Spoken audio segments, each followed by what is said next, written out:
Hi everyone, welcome back to another Martin's Home and Garden Houseplant of the Week. This week we're talking about a super cool and unique plant. It is called a rabbit's foot fern. These guys get their name from their really cool rhizomes that creep over the sides of their pots that mimic, or they look like little rabbit's feet.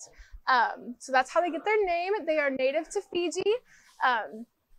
And they are epiphytic in nature, meaning that they grow on the sides of tree branches, on the sides of rocks, and they get all of their moisture and their nutrients from the environment around them and from the air around them. They absorb the humidity through the air, and they get their nutrients from the rain that trickles down the trees and the rocks.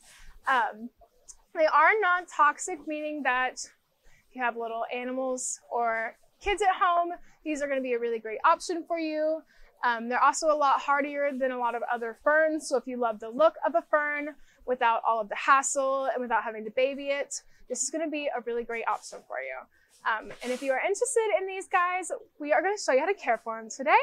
The first thing we'll talk about is the lighting requirements for these guys. They want a bright indirect light. Avoid direct sunlight for these guys. It will burn their super delicate and lacy leaves. They also will do well in lower light conditions. So if you're in an apartment or if you're in a college dorm room, maybe you don't have a lot of window space or options, this guy is going to be great for you because they can tolerate those lower light conditions. The next thing, and probably the most important thing we'll talk about, is watering for these plants. They want an evenly moist but not soggy soil. So letting like the top 1 to 2 inches of soil dry out between waterings is going to be perfect for these guys. That way they're still staying moist, but not getting too soggy, like we said. And keeping these guys in a shallow pot because they do have a really small root system is going to also help to prevent overwatering these. Because even though they like a moist soil, they can still be susceptible to root rot. So keeping them in a shallow pot will help to prevent that. They do love humidity, like we mentioned before. They are native to the jungles of Fiji. So increasing the humidity in your home for these guys is going to help to keep them nice and luscious and happy. We have a whole video over on our YouTube channel about how to increase the humidity in your home and why it's important. That'll be linked right up here above me. You can use a mister like the ones that we have here. We have some really cute ones, or you can just get like a little cheap spray bottle at like Walmart or Kroger. And just mist your plant a couple times a week to keep them happy and healthy. Or you can get a humidifier or a pebble tray. We show you how to make your own pebble tray in that video. The next thing we'll talk about is soil for these plants. They need a well-draining soil. Even though they like to be moist, they still need a well-draining soil to prevent any kind of root rot issues. So if you get any kind of indoor mix and mix it with peat moss and orchid bark, that's going to be like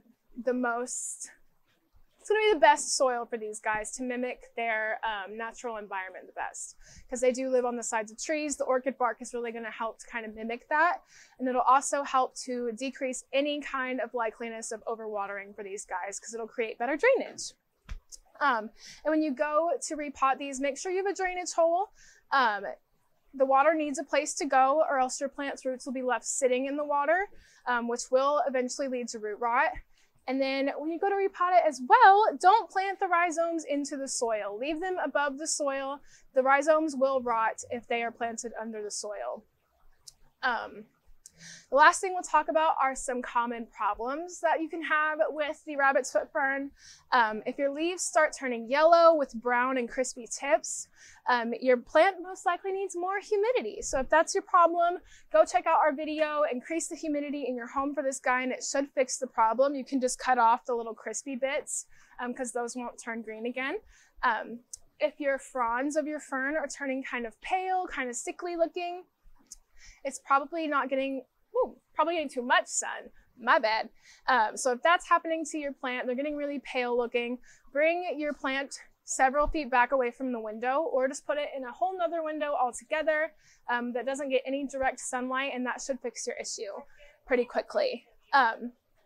If your fern's getting limp fronds, if they're looking kind of sad and wilty, or they're not standing upright on their own and they're just kind of droopy, that is most likely an overwatering issue. So kind of back off on the watering for it if that's happening to you. Let it dry out a little bit more in between waterings, and then he should come back to his little luscious self. But that is all that we have for today, guys. We hope you enjoyed this video, and we will see you guys next week.